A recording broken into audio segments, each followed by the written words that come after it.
ছয় শত্রুর মধ্যে অন্তিম শত্রু হল ঈর্ষা। কোনো ব্যক্তি যদি জীবনে আমাদের থেকে বেশি উন্নতি করে, আমাদের থেকে বেশি সাফল্য লাভ করে, আমাদের থেকেও বেশি শ্রেষ্ঠ হয়ে ওঠে, বেশি গুণী হয়ে ওঠে, তাহলে কোথাও না কোথাও আমাদের মনে ঈর্ষাবোধ জন্ম নেয়।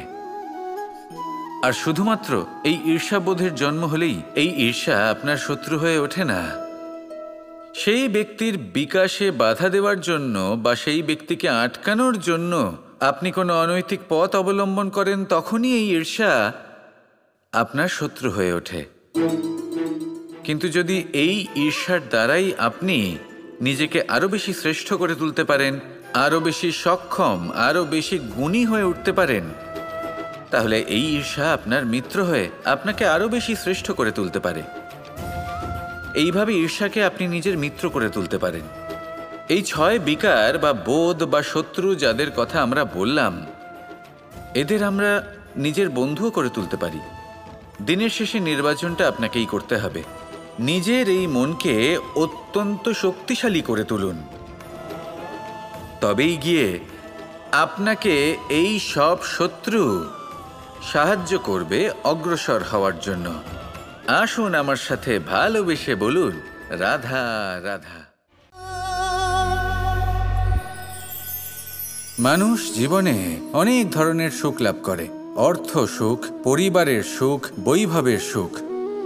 কিন্তু এমন একটা সুখ আছে যা বেশিরভাগ মানুষকে প্রভাবিত করে, কিন্তু সেই সুখ তাদের কোনো প্রয়োজনই নেই।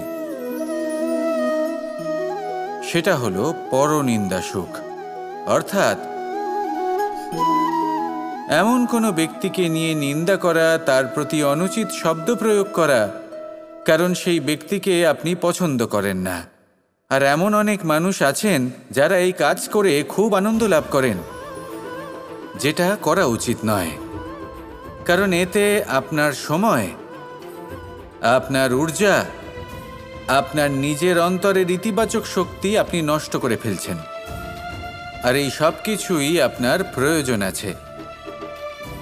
যাদেরকে আপনার পছন্দ নয় সেই ব্যক্তির বিষয়ে কথাই বলবেন না।